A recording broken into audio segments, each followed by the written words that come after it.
Hello friends, welcome to the class of Business Studies.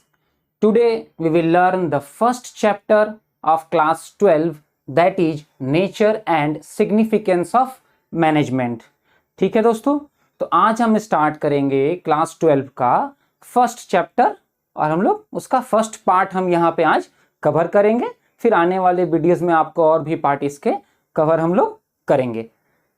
देखिए समझते हैं फर्स्ट जो चैप्टर है वो क्या कहता है।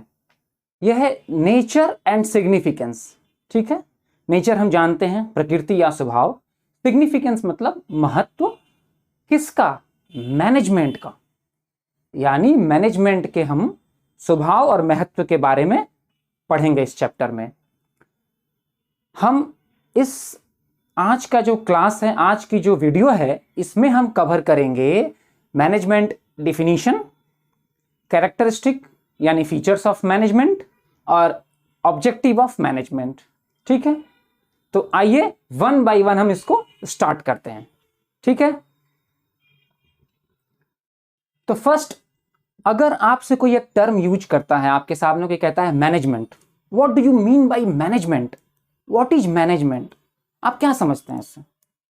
देखिए एक डिफिनीशन तो यहां पे लिखा हुआ है, आप इसको पढ़ सकते हैं, देख सकते हैं।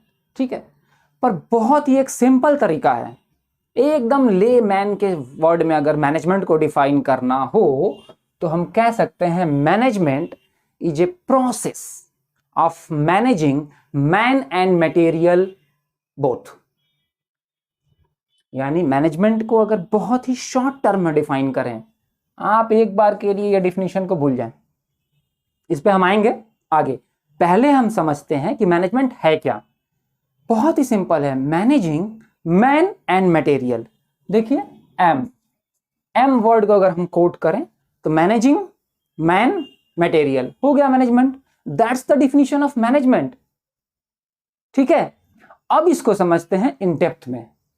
ठीक है, अगर हम सिंपली यहां मैं लिख दूं management is managing man plus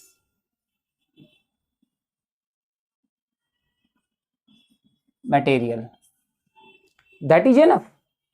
managing man and material is management.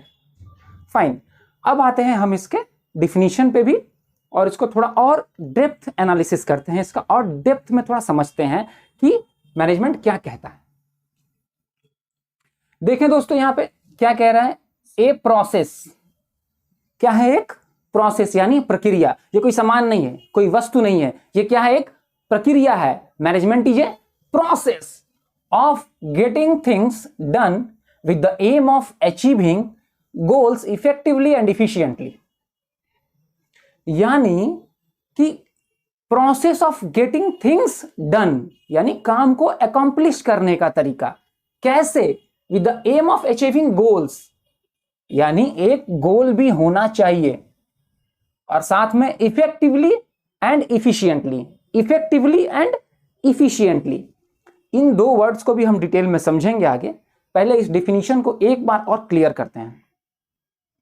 यानी मैनेजमेंट का डिफिनीशन हमसे क्या कहता है कि मैनेजमेंट इज ए प्रोसेस। ठीक है, एक प्रक्रिया चीजों को करने की। चीजों को करने की कैसे करें? गोल को ध्यान में रख के, यानी एक ऑब्जेक्टिव है, एक सेट ऑफ गोल है जिसको ध्यान में रख के मुझे काम को करना है। ठीक है, साथ ही इफेक्टिवली और इफिशिएंटली, ये जो दो टर्म है, ये इस टर्म से भी क्वेश्चंस आते हैं क्लास 12 में कि इफेक्टिवली और इफिशिएंटली को कैसे समझेंगे। आइए हम इसको बहुत ही अच्छे तरीके से समझते हैं कि इफेक्टिवली क्या होता है और इफिशिएंटली क्या होता है। डिफिनीशन क्लियर है आपको कि management is a process of getting things done with the aim of achieving goals effectively and efficiently. ठीक है, एक ये डिफिनीशन हुआ। दूसरा मैंने बताया था आपको बहुत ही लेमैन के शब्द में कि management is managing man and material both, that's it. जो अच्छा लगे आप उसको मेमोरी में रखें। फाइन, अब आते हैं, मैंने जो कहा था दो टर्म इसमें दिए हैं, इफेक्टिवली और इफिशिएंटली पे। देखें दोस्तों, दोनों ही जो शब्द है ना, इफेक्टिवली एंड इफिशिएंटली, ये इंटर रिलेटेड है। ये शब्द आपस में इंटर रिलेटेड है। बहुत बार हम लोग कॉमनली जब इसको यूज करते हैं तो मोर और लेस इसका एक ही मीनिंग आता है। लेकिन जब भी आप बिजनेस स्टडीज पढ़ रहे हो तो ये दो टर्म बिल्कुल ही अलग हैं, बिल्कुल ही अलग मीनिंग है इन दोनों का। और यहां पे ये समझना बहुत ही जरूरी है कि इफेक्टिवली का क्या मतलब होता है और इफिशिएंटली का क्या मतलब होता है in terms of management. Fine, तो आइए समझते हैं। इफेक्टिवली देखिए क्या है। इफेक्टिवली ये कहता है कि completion of task on time, यानी आप इफेक्टिव तभी कहे जाएंगे जब आप काम को समय पे खत्म करते हैं। ठीक है, साथ ही इफेक्टिवली में जो फोकस होता है, जो मेन कंसिडरेशन होता है, वो होता है एंड रिजल्ट पे, यानी दिए गए टाइम पे अगर आपने अपने काम को पूरा कर लिया, it means you are effective. How, कैसे समझते हैं। सपोज करें एक कंपनी को साल में 1000 यूनिट्स का प्रोडक्शन करना है। ठीक है, एक कंपनी सपोज करें एबीसी लिमिटेड, एबीसी लिमिटेड को 1000 यूनिट्स ऑफ गुड्स प्रोड्यूस करने हैं। फाइन, अब जो मैनेजमेंट है या जो मैनेजर है, डिसीजन उन्होंने लिया कि भाई चलो ठीक है काम करते हैं। लास्ट में क्या देखते हैं करते करते कि पावर कट हो जा रहा है, पावर फेलियर हो जा रहा है, और हम जो मेरा टारगेट है 1000 यूनिट्स का, वहां तक हम नहीं पहुंच पा रहे हैं। तो उन्होंने डबल शिफ्ट कर दिया या ओवर टाइम कर दिया। ठीक है, और करके गोल को अचीव कर लिया। गोल को यानी जो टारगेट सेट था उसे अचीव कर लिया, तो इफेक्टिव तो हो गए। ठीक है, पर इफिशिएंट नहीं हुए। क्यों? क्योंकि जब जैसे ही आपने ओवर टाइम किया या आपने डबल शिफ्ट किया, तो आपने क्या किया, लेबर कॉस्ट को इंक्रीज किया। कॉस्ट जो है वो इंक्रीज हुआ, साथ ही पावर कॉस्ट भी, लेबर के साथ जो इलेक्ट्रिसिटी यानी कि पावर का जो कॉस्ट है वो भी इंक्रीज हुआ। यानी कि आपने आउटपुट तो सेम दिया पर इनपुट ज्यादा ले लिया। That means, so this is the case of being effective but not efficient. इस केस में जो मैनेजमेंट है उसको हम बोल सकते हैं द मैनेजमेंट और the manager is effective but not so efficient. Clear? ये तो हम समझ गए एग्जाम्पल से। अब आते हैं कि then what is efficiently. Efficiently ये कहता है कि विथ मिनिमम कॉस्ट, यानी completion of task with minimum cost and maximum utilization of resources. यानी जो मेन फोकस है इफिशिएंट होने का वो कहां है, कॉस्ट रिडक्शन पे। यानी कि फोकस जो है वो किस पे, कॉस्ट रिडक्शन पे। अब इसको समझते हैं कि इफिशिएंट कोई कैसे होता है। सपोज करें कोई कंपनी है, उसको 1000 यूनिट का प्रोडक्शन करना है। उसने प्रोडक्शन तो किया, ठीक है, कॉस्ट भी कम लगा, पर टाइम जो है वो ज्यादा ले लिया, more than a year. Same case में एक साल से अगर ज्यादा ले लिया, कॉस्ट भी कम लगा, क्योंकि उसने ना ही डबल शिफ्ट किया ना ही ओवर टाइम किया। ठीक है, और चूंकि जो पावर फेलियर हो रहे थे उसको मैनेज करने के लिए उसने एक साल से और अधिक दिन ले लिए। तो इन दैट केस मैनेजमेंट को हम क्या बोलेंगे, इफिशिएंट तो है but not effective. I hope you all will understand with the very simple example that I have given to you. ठीक है, ये क्लियर हुआ आपका कॉन्सेप्ट। इस पे क्वेश्चंस आते हैं सीबीएसई में, एनसीईआरटी में और अदर बोर्ड में भी, वेस्ट बंगाल हो उसमें भी आते हैं कि इफेक्टिवली और इफिशिएंटली में क्या डिफरेंस है, जिसको आज हम बहुत ही अच्छे से हमने समझ लिया। इसके अलावा हम आपको टाइम टू टाइम नोट्स भी देते रहेंगे जिसमें आपको और भी ये क्लियर हो जाएंगी चीजें विथ एग्जाम्पल के साथ। तो अब आते हैं अपने अगले पोर्शन पे। अगला पोर्शन क्या है हमारा, कैरेक्टरिस्टिक्स ऑफ मैनेजमेंट, यानी फीचर्स। कैरेक्टरिस्टिक को हम क्या बोलते हैं, फीचर भी बोलते हैं। फीचर्स ऑफ मैनेजमेंट पे आते हैं। ठीक है, मैनेजमेंट हमने पढ़ा, हमने समझा, और याद रखें दोस्त, जब भी किसी चीज का आपको फीचर या कैरेक्टरिस्टिक के बारे में जानना हो तो हम फोकस करेंगे उसके डिफिनीशन पे। कहां फोकस करेंगे, डिफिनीशन पे। ठीक है, डिफिनीशन से हम निकालते हैं क्या, ये प्रोसेस है। कैरेक्टरिस्टिक में आते हैं, पहला पॉइंट क्या है हमारा, गोल ओरिएंटेड प्रोसेस। मैनेजमेंट का क्या है एक फीचर कि ये हमेशा ही एक गोल ओरिएंटेड होगा। कैसे, आइए समझते हैं एग्जांपल से। सपोज करें आप लोग क्लास 12 में पढ़ रहे हो, आपने एक अपना गोल बनाया कि आपको 90% मार्क्स लाना है क्लास 12 में। एग्जाम हो गया, रिजल्ट भी आ गया और आपके 90% मार्क्स आ भी गए, तो आपका गोल क्या हुआ, पूरा हुआ। लेकिन क्या ये प्रोसेस जो है ये खत्म हो गई? क्या आपका सिर्फ इतना ही गोल था? नहीं, ये आपका एक गोल था जिसे आपने क्लास 12 में अचीव किया। वैसे ही फिर आपका बीकॉम में, बीबीए में या अदर जो भी आप ग्रेजुएशन की डिग्री करोगे उसमें भी फिर आपका एक गोल आ जाएगा कि मुझे यहां भी फिर मिनिमम 80% स्कोर करना है। यानी जैसे ही एक गोल खत्म हुआ दूसरा गोल आरंभ हुआ, यानी goal oriented process. So never ending goal. कहते हैं ना, स्काई इज द लिमिट। कोई बिजनेसमैन है, कुछ अगर उसने अचीव कर लिया तो उसे और अचीव करना है। जैसे ही हम एक गोल अचीव करते हैं हमारे सामने दूसरा गोल खड़ा हो जाता है। So that is life and how we live it. एक के बाद दूसरा गोल, दूसरे के बाद तीसरा, and this is a ongoing process. ठीक है, सो आपके लाइफ में गोल्स आते रहेंगे, आप उन्हें अचीव करते रहेंगे। That is the thing. ठीक है, और हम इसको समझते हैं कैसे, गोल ओरिएंटेड प्रोसेस। फिर आते हैं अगले इसके फीचर पे। अगला फीचर क्या है इसका, परवेसिव। मैनेजमेंट जो है वो परवेसिव है। परवेसिव का मतलब क्या होता है, अगर हम बहुत आसान तरीके में समझें परवेसिव को, तो इट मींस यूनिवर्सल। परवेसिव क्या होता है, यूनिवर्सल मतलब जो कि हर जगह अप्लाई हो। मैनेजमेंट क्या है, हर जगह। क्या, इकोनॉमी के फील्ड में अप्लाई होगा, सोशल फील्ड में अप्लाई होगा, पॉलिटिकल फील्ड में अप्लाई होगा, हर जगह अप्लाई होगा। कोई अगर मैनेजर है इंडिया में, वो भी एक मैनेजमेंट स्किल अप्लाई कर रहा है। कोई यूएसए में है, वो भी अप्लाई कर रहा है। कोई रसिया में है, चाइना में है, फ्रांस में है, इन एनी कंट्री। सभी लोग क्या कर रहे हैं, अपने अपने हिसाब से अपने मैनेजमेंट, अपने प्रोसेस को अप्लाई कर रहे हैं। यानी ये जो है वो यूनिवर्सल है। डिफरेंस कहाँ आएगा, जो कल्चरल एक्टिविटी है, जो उनके कल्चर में या काम करने के तरीके में। But the goal must be there,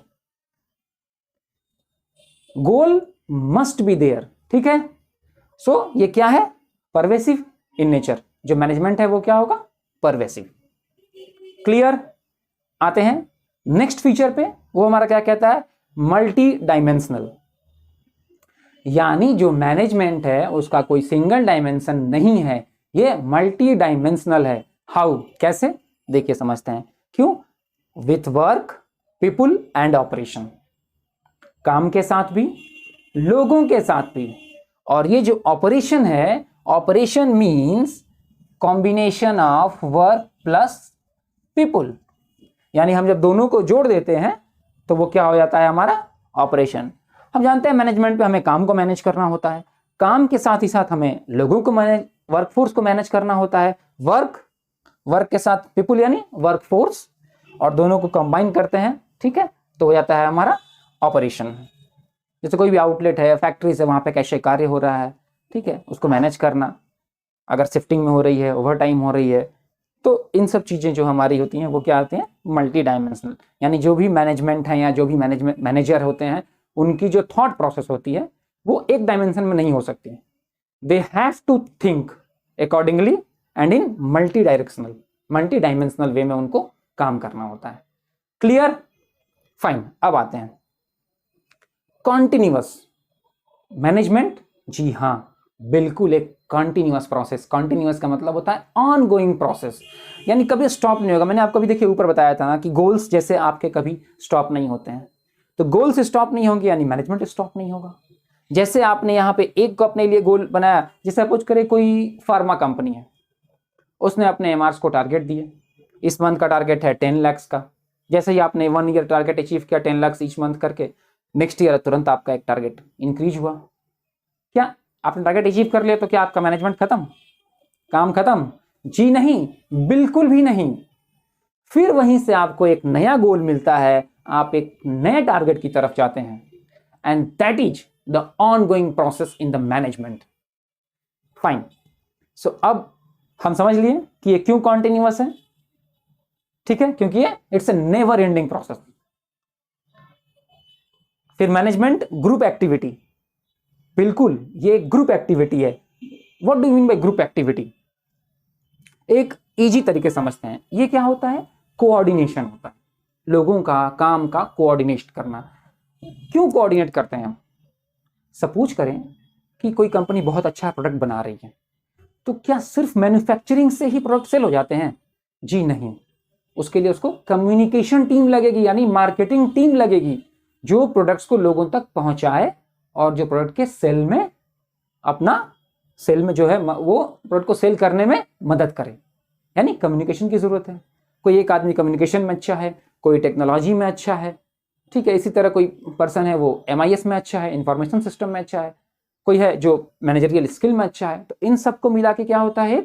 एक टीम बनती है, एक ग्रुप बनता है, और जो लोग ग्रुप में काम करते हैं they achieve more than what they achieve individually. इसलिए जो मैनेजमेंट है वो क्या है? वो ग्रुप एक्टिविटी है, ठीक है। और ग्रुप एक्टिविटी क्यों होती है? To achieve a common set of goals. क्यों करते हैं ग्रुप एक्टिविटी? क्योंकि to achieve a common set of goals, ठीक है। आते हैं अपने नेक्स्ट जो हमारा फीचर है वो क्या है? Dynamic function. डायनेमिक का हम जानते हैं मतलब क्या होता है? इसका मतलब होता है चेंज। डायनेमिक का मतलब ही होता है चेंज। तो जैसे जैसे आपके एनवायरनमेंट चेंज होते हैं, टेक्नोलॉजिकल एस्पेक्ट चेंज होते हैं, वैसे गवर्नमेंट के नॉर्म्स चेंज होते हैं, तो आपको वैसे वैसे अपने आप को अडॉप्ट करना होता है, ऑर्गेनाइजेशन को या इंडिविजुअल को, according to circumstances and situation. इसलिए हम इसको डायनेमिक फंक्शन भी कहते हैं मैनेजमेंट को, ठीक है। नेक्स्ट हमारा इसमें जो फीचर है वो क्या है? Intangible force. जी हाँ, मैनेजमेंट क्या है? उसको हम टच नहीं कर सकते। Management can only be felt but it can't be seen और टच्ड। सपोज कैसे? इनटेंजिबल कैसे है? मैंने आपको एग्जांपल देके बताया था, आपने एग्जाम्स की प्रिपरेशन के सब किया, आप बहुत अच्छे आपने क्या किया? अपना टाइम मैनेज किया, ठीक है। कैसे कब मुझे पढ़ना है, किस टाइम पे मुझे खेलना है, किस टाइम पे मुझे सोना है, किस टाइम पे मुझे खाना है, सब कुछ आपने अपना टाइम मैनेज करके आपने अच्छे से पढ़ाई किया और आपने 90% अचीव कर लिया, 90-95% जो भी आपने अचीव किया, ठीक है। तो क्या आप उसको 90% को आप क्या कर सकते हैं? आप उसको फील कर सकते हैं, जब आएगा आपके अंदर वो खुशी आएगी। So it is not a tangible force, it is intangible force. Clear? Can't see but felt. कहीं भी कोई टारगेट है किसी कंपनी का, किसी कंपनी अपना टारगेट अचीव कर लिया, ठीक है, तो क्या वो देख पाएंगे? नहीं, वो उसको फील कर पाएंगे, ठीक है, जो उनको उसके बदले में इंसेंटिव, बोनस कुछ भी मिलता है, ठीक है, रिवार्ड्स, तो it can be felt. Management के लिए हम यूज करते हैं क्या? ये इनटेंजिबल फोर्स है। फाइन, तो आइए एक बार रिकॉल करते हैं क्या हमने पढ़ा। हमने पढ़ा मैनेजमेंट का डिफिनीशन, मैनेजमेंट को हमने समझा, फिर हमने पढ़ा मैनेजमेंट का कैरेक्टरिस्टिक्स, और अब हम आज का फाइनल टॉपिक कवर करेंगे, वो क्या है? ऑब्जेक्टिव ऑफ मैनेजमेंट, यानी मैनेजमेंट के क्या ऑब्जेक्टिव हैं, ठीक है। देखते हैं मैनेजमेंट के बेसिक जो है वो 3 ऑब्जेक्टिव हैं। 3 जो है ऑब्जेक्टिव के ब्रॉड एरियाज हैं। एक होता है ऑर्गेनाइजेशनल, यानी ऑर्गेनाइजेशन के लिए जब कोई काम करता है तो ऑर्गेनाइजेशनल ऑब्जेक्टिव क्या होते हैं। देखिए, कोई भी अगर ऑर्गेनाइजेशन फॉर्म होती है, बनती है कोई भी ऑर्गेनाइजेशन अगर, तो सबसे पहले ऑर्गेनाइजेशन का मोटो क्या होता है कि हाउ टू सर्वाइव, यानी जो कॉस्ट इनकर्ड हो रहा है ऑर्गेनाइजेशन को रन करने में, वो कॉस्ट कैसे वापस आए, वो कॉस्ट हम कैसे मार्केट से ले आए, ठीक है। तो उसको हम लोग क्या बोलते हैं? सर्वाइवल। यानी पहला जो प्रयास होता है किसी भी कंपनी का, कंपनी कोई भी अब स्टैंड करती है तो कोशिश करती है हम पहले सर्वाइव करें। जब सर्वाइवल हमारा होने लगा, then company move to profit. अब हमारा नेक्स्ट स्टेप तुरंत कंपनी का या ऑर्गेनाइजेशन की जो नेक्स्ट स्टेप होती है वो क्या होती है? प्रॉफिट मेकिंग की तरफ बढ़ जाती है। जो ऑर्गेनाइजेशन है वो कहां बढ़ती है? प्रॉफिट। क्योंकि जब प्रॉफिट आएगा तभी तो आपके पास पैसा आएगा और आप नई आइडियाज, इनोवेटिव तरीके, न्यू मेथड्स आप अडॉप्ट कर पाओगे, कंपनी में ला पाओगे, एम्प्लॉयज को ट्रेनिंग करा पाओगे and different thing that you can do. जब मनी रहेगी तभी तो काम होगा भैया, है ना। तो इसलिए आपको क्या है, प्रॉफिट। जैसे ही प्रॉफिट आने लगा तो फिर आप क्या करोगे, ग्रोथ करोगे। ग्रोथ का मीनिंग क्या है, कंपनी के जैसे अलग अलग ब्रांच हो गए, एक ब्रांच से कई कई ब्रांच होने लगे, ठीक है। कंपनी एक ब्रांड से अलग अलग ब्रांड्स में जाने लगी, एक प्रोडक्ट से अलग अलग प्रोडक्ट्स में जाने लगी। तो इन सारे एरिया में क्या देखते हैं हम, ग्रोथ, ठीक है। ये जो है वो कंपनी के ग्रोथ को डिफाइन करती है। Clear. Survival, profit and growth. जैसे जब भी हम बात करते हैं ऑब्जेक्टिव ऑफ मैनेजमेंट की, उसमें आते हैं ऑर्गेनाइजेशनल ऑब्जेक्टिव पे, ठीक है। तो उसमें हम क्या देखेंगे, तीन चीज, सर्वाइवल, प्रॉफिट एंड ग्रोथ। कोई भी जो ऑर्गेनाइजेशन है वो क्यों रन करेगी, तीन चीज। उसका जो प्राइम फोकस होगा वो सर्वाइवल पे, नेक्स्ट तुरंत मूव करेगी प्रॉफिट पे, ठीक है। प्रॉफिट रहेगी तो लॉन्ग सर्वाइवल होगा, और जब लॉन्ग सर्वाइवल होगा और प्रॉफिट रहेगी तो वो अलग अलग फील्ड में इन्वेस्टमेंट होगा, कंपनी की ग्रोथ होगी। फाइन, ये हम समझ गए। अब आते हैं हम पर्सनल। ऑर्गेनाइजेशन में पर्सन ही तो काम करते हैं, तो जब पर्सन काम करेंगे तो उनके भी तो कुछ अपने गोल्स होंगे। देखिए, जब भी कोई ह्यूमन बीइंग है किसी कंपनी के लिए काम करता है तो उसके दो गोल होते हैं, एक goal for the company, second goal for himself. याद रखें, man works with two common set of goals. One common set of goal is for the organization and one for the personal use and for personal satisfaction, या person अपने लिए जो करते हैं। उसमें क्या आता है, उसमें आता है कॉम्पिटिटिव सैलरी। यानी कोई भी अगर काम करता है बंदा तो वो क्या सोचता है, मुझे एक अच्छी सैलरी मिले, ठीक है। इसके अलावा अगर कहीं भी हम काम कर रहे हैं वहाँ बहुत ही गंदगी है, साफ सफाई नहीं है, तो किसी का एम्प्लॉय का मन लगेगा, किसी भी एम्प्लॉय का मन नहीं लगेगा। तो इसलिए क्या खोजता है वो, एक गुड, एक अच्छा एनवायरनमेंट, एक हेल्दी वर्किंग कंडीशन जहाँ पे हाइजीन फैक्टर मेंटेन हो, ऐसे कंडीशन की तलाश होती है किसी भी वर्कफोर्स को, ठीक है, किसी भी पर्सन को। और साथ ही साथ क्या होती है, रिकॉग्निशन, यानी पहचान।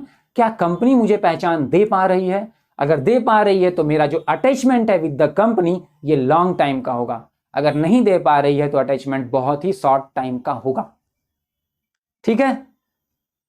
तो पर्सनल गोल क्या क्या हो गए किसी भी पर्सन के, ऑर्गेनाइजेशन गोल क्या है समझे। अब इसके अलावा जो मैंने पहले भी बताया था कि सिर्फ ऑर्गेनाइजेशन और पर्सनल गोल के ही दम पे एक कंपनी नहीं चल सकती, उसको साथ ही साथ सोशल गोल भी रखने होंगे, क्योंकि सोसाइटी से ही कंपनी अर्न करती है, ऑर्गेनाइजेशन अर्न करती है। तो you have to give something back to the society. क्या एक ऑर्गेनाइजेशन देता है सोसाइटी को या क्या दे सकता है, आइए उसको समझते हैं। क्या रिस्पॉन्सिबिलिटी होती है मैनेजमेंट की सोसाइटी के प्रति, क्या होता है देखिए। सप्लाई ऑफ, सबसे पहला जो इंपॉर्टेंट, जो जरूरी चीज है, इंपॉर्टेंट है, वो क्या है, supply of quality product at reasonable price. आप अगर अच्छे ऑर्गेनाइजेशन है तो आप अच्छा प्रोडक्ट ही बनाएंगे और उसको एक रीजनेबल प्राइस पे देंगे, कॉम्पिटिटिव प्राइस पे देंगे, ठीक है। So this is your responsibility towards the society. इसके अलावा क्या है कि जब ऑर्गेनाइजेशन ग्रो करेगा, अलग अलग ब्रांच होंगे, तो क्या जनरेट होगा, एम्प्लॉयमेंट जनरेट होगा, ठीक है। सो ऑर्गेनाइजेशन क्या करेंगे, अपॉर्चुनिटी क्रिएट करेंगे एम्प्लॉयमेंट जनरेशन की, ठीक है। ये हमारा भी सोशल फील्ड में आएगा। इसके अलावा और क्या है, फाइनेंशियल सपोर्ट टू कम्युनिटी। बहुत कुछ नीडी कम्युनिटी होती हैं, इनको जो कुछ ऑर्गेनाइजेशन होते हैं वो अपने CSR यानी कॉर्पोरेट सोशल रिस्पॉन्सिबिलिटी के तहत फंड प्रोवाइड करते हैं, जिनको हम लोग बोलते हैं फाइनेंशियल सपोर्ट करते हैं वो, जिससे कि ऐसे लोग हैं वो भी थोड़े इकोनॉमिक रूप से ऊपर आए, ठीक है। इसके और हमारा जो इसमें लास्ट पॉइंट है वो क्या है, organizing educational and health training program. जो बहुत सारी ऑर्गेनाइजेशन है वो सोसाइटी के लिए क्या करते हैं, अलग अलग तरह की कैंप लगाती हैं, उसमें एजुकेशनल एंड हेल्थ की ट्रेनिंग प्रोग्राम कराती हैं, जिससे लोगों का थोड़ा हाइजीन जो है वो बेटर हो, हाइजीनिक कंडीशन, उनको हेल्थ के बारे में जानकारियां हो, और कुछ एजुकेशनल पे भी, जैसे शिक्षा के बारे में भी लोगों को जागृत करती हैं, ठीक है। तो ये हमने पढ़ा कि objective of management towards organizational, personal and social.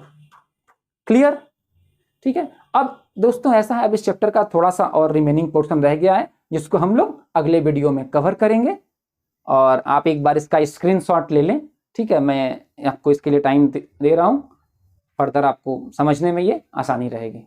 ठीक है दोस्तों, थैंक यू। आप हमारे वीडियो को लाइक करें, सब्सक्राइब करें और भी लोगों तक इसे पहुंचाएं। Okay, so thank you for watching it. Thank you.